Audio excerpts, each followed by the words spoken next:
부산친 믿음의 가족 여러분, 오늘도 주님과 함께 동행하는 복된 하루가 되시기를 바랍니다. 오늘 말씀은 사무엘상 12장 16절에서 25절입니다. 너희는 이제 가만히 서서 여호와께서 너희 목전에서 행하시는 이 큰 일을 보라. 오늘은 밀 베는 때가 아니냐. 내가 여호와께 아뢰리니 여호와께서 우레와 비를 보내사 너희가 왕을 구한 일 곧 여호와의 목전에서 범한 죄악이 큼을 너희에게 밝히 알게 하시리라. 이에 사무엘이 여호와께 아뢰매 여호와께서 그날에 우레와 비를 보내시니 모든 백성이 여호와와 사무엘을 크게 두려워하니라. 모든 백성이 사무엘에게 이르되 당신의 종들을 위하여 당신의 하나님 여호와께 기도하여 우리가 죽지 않게 하소서. 우리가 우리의 모든 죄에 왕을 구하는 악을 더하였나이다. 사무엘이 백성에게 이르되 두려워하지 말라. 너희가 과연 이 모든 악을 행하였으나 여호와를 따르는 데에서 돌아서지 말고 오직 너희의 마음을 다하여 여호와를 섬기라. 돌아서서 유익하게도 못하며 구원하지도 못하는 헛된 것을 따르지 말라. 그들은 헛되니라. 여호와께서는 너희를 자기 백성으로 삼으신 것을 기뻐하셨으므로 여호와께서는 그의 크신 이름을 위해서라도 자기 백성을 버리지 아니하실 것이요 나는 너희를 위하여 기도하기를 쉬는 죄를 여호와 앞에 결단코 범하지 아니하고 선하고 의로운 길을 너희에게 가르칠 것인즉 너희는 여호와께서 너희를 위하여 행하신 그 큰 일을 생각하여 오직 그를 경외하며 너희의 마음을 다하여 진실이 섬기라.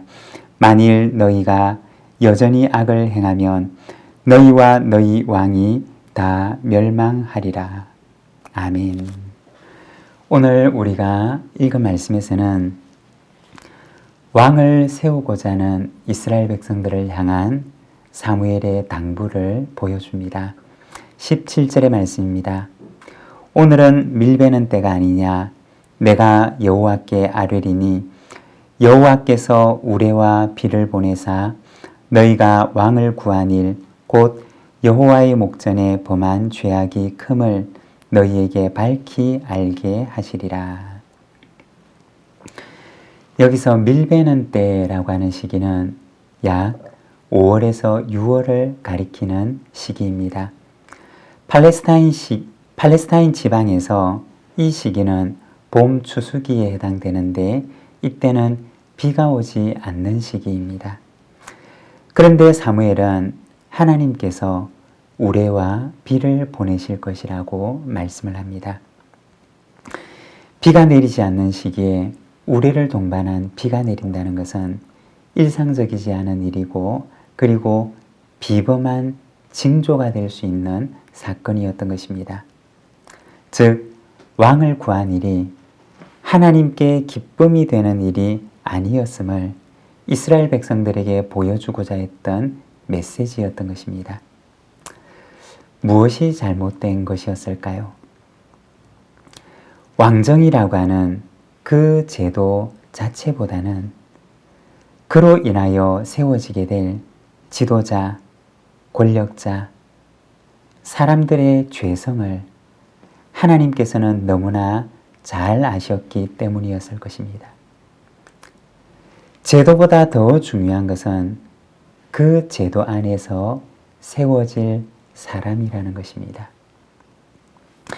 이스라엘 역사를 보게 되면 왕정이라고 하는 제도 안에서도 다윗이라고 하는 훌륭한 왕이 있었습니다. 그렇지만 반대로 그와는 전혀 다른 마음을 품고 행했던 또 수많은 다른 왕들이 있었음을 우리는 보게 됩니다. 그리고 성경에 보면 그들이 다윗의 길로 행하지 않았다라고 이야기를 합니다. 여러분, 제도보다도 사람이 우선한다는 것입니다. 훌륭한 제도를 갖추는 것보다도 사람을 준비시키는 것이 먼저라는 것입니다. 성경은 우리를 준비된 하나님의 사람으로 서도록 교훈하고 돕습니다. 우리의 자녀들이 말씀을 읽고 말씀을 만나야 하는 이유는 선한 일을 행할 능력을 갖춘 하나님의 사람으로 준비되기 위함입니다. 사랑하는 여러분, 하나님 앞에 잘 준비된 사람으로서는 하나님의 좋은 일꾼들이 되시기를 바랍니다. 23절입니다. 나는 너희를 위하여 기도하기를 쉬는 죄를 여호와 앞에 결단코 범하지 아니하고 선하고 의로운 길을 너희에게 가르칠 것인즉. 사무엘은 이스라엘 백성들에게 나는 너희를 위하여 기도하기를 쉬는 죄를 범하지 않겠다라고 말합니다. 여러분, 그렇다면 사무엘은 과연 무엇을 위해 기도했을까요? 사무엘의 기도의 내용은 이스라엘 백성들이 하나님의 말씀을 따라 바른 길을 걸어갈 수 있도록 기도했을 것입니다. 이스라엘 백성들의 번영이나 부귀를 위해서 기도했던 것이 아니라 그들이 하나님 앞에 바르고 성결한 길을 걸어갈 수 있도록 중보하고 기도했던 것입니다. 왜냐하면 바르고 성결한 길로 걸어가게 되면 나머지 것들은 자연스럽게 뒤따라오는 것이기 때문입니다. 바른 길로 걸어가게 되면 그 후에 하나님께서는 자연스럽게 그에게 복을 내리시는 것입니다. 여러분, 우리의 기도의 제목은 무엇이 되어야 할까요? 세상적인 형통이 아니라 하나님 앞에서 바른 길을 걸어가는 것이어야 할 것입니다. 그렇게 하면 우리가 구하지 않은 그 다른 모든 것들도 하나님께서 채워주시는 은혜를 경험하게 될 것입니다. 이어서 사무엘은 말합니다. 선하고 의로운 길을 너희에게 가르치겠다. 여기서 길이라고 하는 것은 안내자와 같은 것입니다. 이 길을 따라오세요. 이곳으로 오세요. 라고 말하는 안내 표지판과 같은 것입니다. 사람들이 그 길을 따라 걸어갈 수 있도록 그를 안내하는 안내자인 것입니다.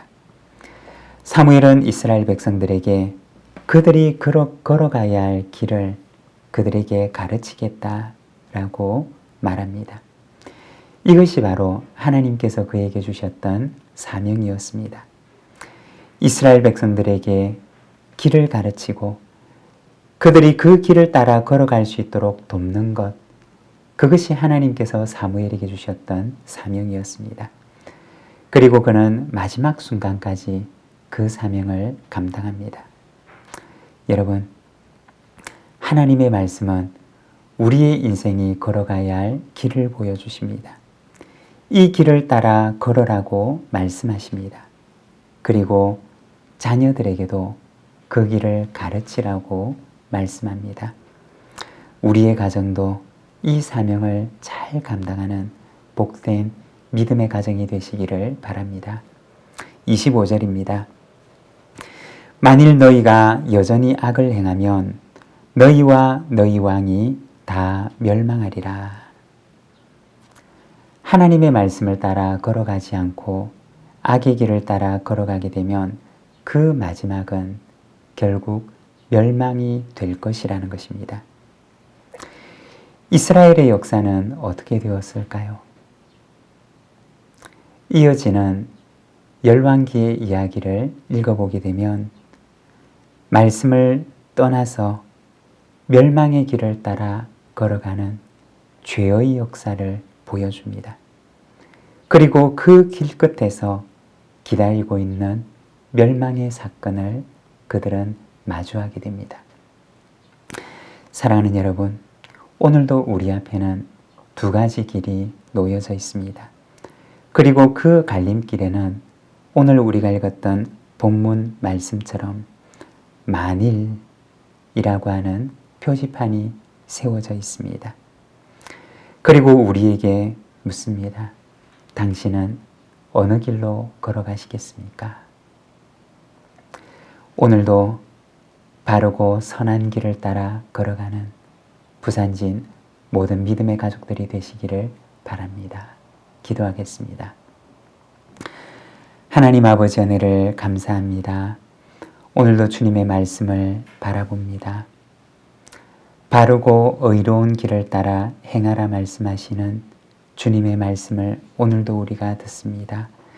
사랑하는 하나님 아버지, 오늘도 말씀이 우리에게 가르치고 말씀이 우리를 안내하는 그 길을 따라 행하는 저희들의 삶이 되도록 주님 인도하여 주시기를 원합니다.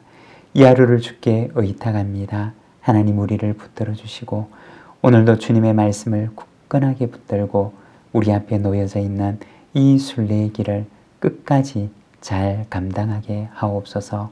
예수님의 이름으로 기도드립니다. 아멘.